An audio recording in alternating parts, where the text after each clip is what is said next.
When Americans picture violent crime, they usually think of big cities, Chicago, Detroit, Los Angeles. But data from the FBI and state public safety departments tell a different story. Some of the nation's highest violent crime rates are found not in sprawling metros, but in towns of only a few thousand people, places where police forces are small and opportunities even smaller. In this episode, we examine 10 U.S. towns with consistently high per capita violent crime rates, drawn from FBI uniform crime reports and state databases. You'll see where small-town violence clusters, why it persists, and what local residents are doing to change it.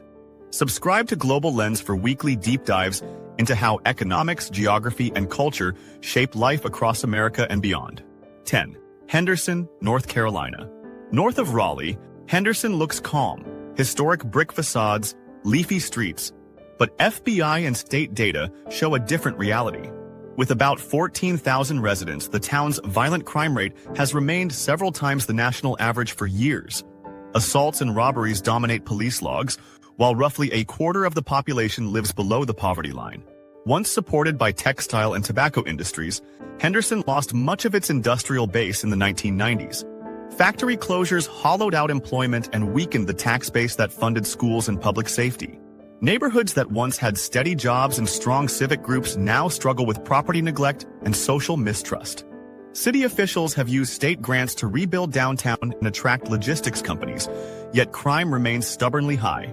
Local advocates argue that true safety will come only when the economy diversifies enough to keep young residents from leaving. For now, Henderson stands as a warning that economic stagnation can quietly turn a peaceful town into one of the most violent in its region. 9. Columbus, New Mexico. Just 3 miles north of Mexico, Columbus has barely 1,600 people. Its desert isolation and location on a smuggling corridor make law enforcement difficult. In 2011, the town's mayor, police chief, and several officials were convicted of trafficking firearms to Mexico, a scandal that exposed how fragile small-town governance can be. Columbus also carries a complicated history. A century ago, Pancho Villa's 1916 raid on the town made it famous. Today, it's a border crossing overshadowed by poverty. Median household income sits well below $30,000, and the local police department often has fewer than a dozen officers. That limited manpower makes serious investigations difficult and response times long. Although annual numbers fluctuate, per capita rates remain high because even a few assaults or robberies push the data upward. Federal task forces continue to patrol nearby routes used for narcotics and human smuggling, but residents emphasize that most locals are simply trying to live ordinary lives in an extraordinary environment. 8. Dillingham, Alaska. Dillingham, reachable only by plane or boat, sits on Bristol Bay and depends on salmon fishing. With about 2,300 residents, it reflects the wider pattern that gives Alaska the highest violent crime rate of any U.S. state. Assaults and domestic incidents are common, driven by alcohol abuse, isolation, and limited emergency response. Because of geography, officers may travel hours by plane or snowmobile to respond to calls, and winter storms can ground flights entirely. Victims often wait until the next day for help, which increases both fear and underreporting. Tribal councils and community elders operate restorative justice programs that bring victims and offenders together under cultural protocols rather than through distant courts. These meetings emphasize restitution and public acknowledgement, approaches that have reduced repeat offenses in nearby villages. Dillingham shows how remote Alaska communities blend tradition and modern policy to confront a crisis that geography alone cannot explain. 7. Lumberton, North Carolina. Lumberton lies along the Lumber River, home to roughly 19,000 people.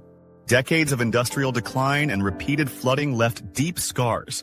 Poverty above 30%, chronic unemployment, and a severe opioid crisis.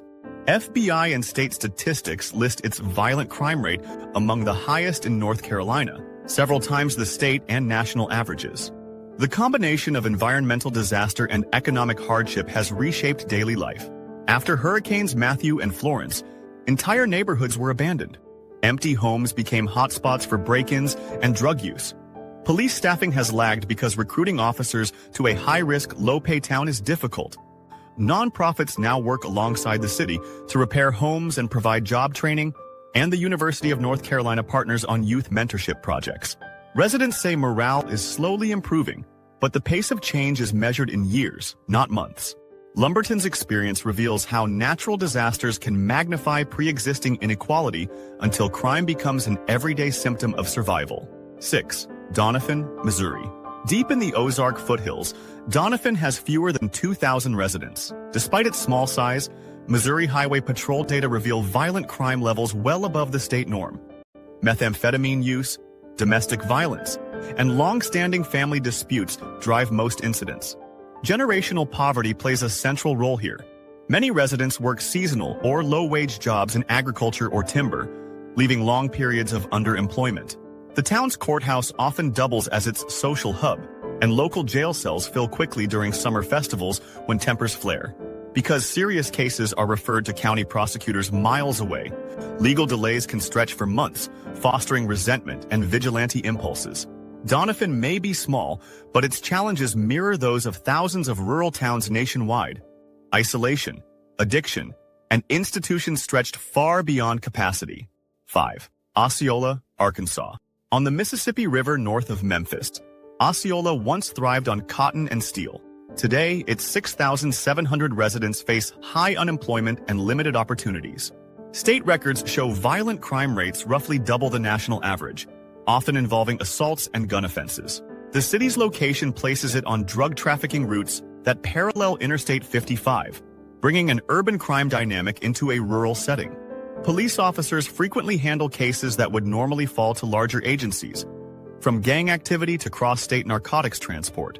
Poverty affects more than a third of households, and aging housing stock discourages new investment.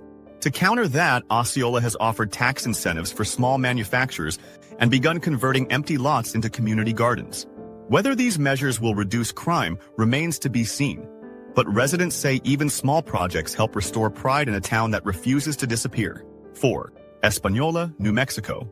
Between Santa Fe and Taos, the town of Española, population 10,000, blends Hispanic, Native, and Anglo cultures. For over a decade, it has registered one of the highest violent crime rates in New Mexico, typically 2 to 3 times the U.S. average.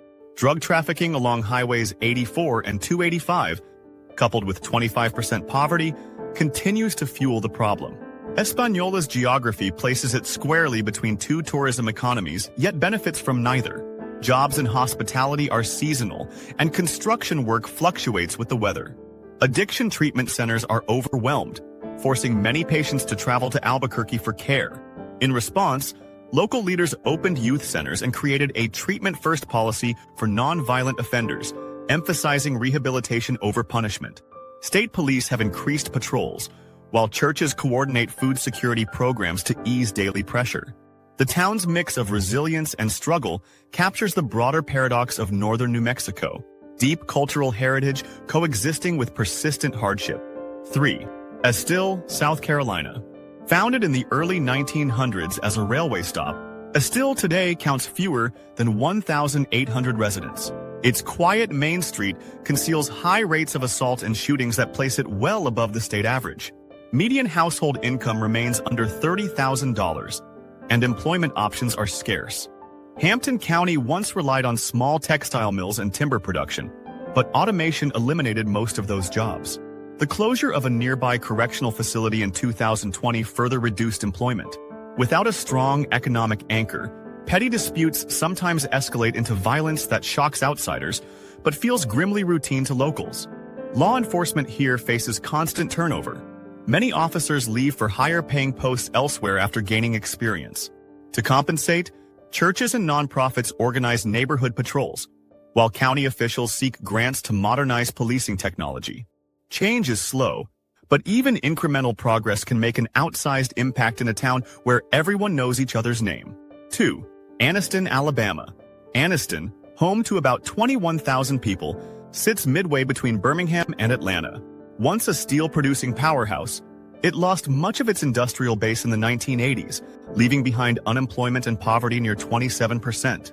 According to FBI uniform crime reports, Anniston's violent crime rate has ranked among the highest in the nation for cities of comparable size in recent datasets. The city's layout complicates policing. Suburban sprawl and abandoned industrial zones create pockets of neglect that criminals exploit. Community groups have turned vacant lots into urban farms, hoping to reclaim public space while providing fresh food to residents. Local colleges now partner with the city to offer vocational training and counseling aimed at teenagers most at risk of gang recruitment. Officials acknowledge that transformation will take years, but they view each small success as proof that long-term decline is not inevitable. Anniston's journey illustrates how the loss of a single industry can echo through multiple generations. 1. Kotzebue, Alaska. Above the Arctic Circle, Kotzebue's 3,000 residents, mostly Inupiat, Alaska natives, live on a narrow gravel peninsula surrounded by icy water. Isolation and limited resources have created one of the most difficult public safety environments in the country. In 2018, state data recorded a violent crime rate of about 3,200 incidents per 100,000 people. By 2022, the figure had fallen to roughly 1,500 per 100,000, still several times higher than the U.S. average. Most cases involve domestic conflict or alcohol-related assault. Because commercial alcohol sales are banned, residents sometimes import liquor illegally, fueling black market trade that increases tension. Emergency response relies on a handful of officers and health workers who often double as crisis counselors. Partial alcohol restrictions and village-based safety officers now blend traditional conflict resolution methods with modern policing. Schools incorporate cultural education and mental health awareness into their curricula, aiming to prevent violence before it starts. Kotzebue demonstrates how geography, climate, and history can combine to produce extraordinary social pressure, and how resilience can still emerge at the edge of the Arctic.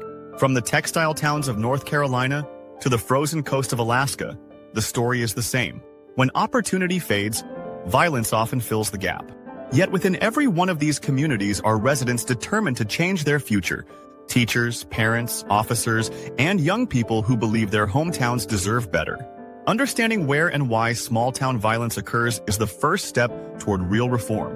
Awareness creates accountability, and accountability can spark hope. If you found this analysis insightful, remember to subscribe to Global Lens for more investigations into how economics, geography, and culture shape societies worldwide. Share your thoughts in the comments, and as always, stay informed, stay aware, and take care.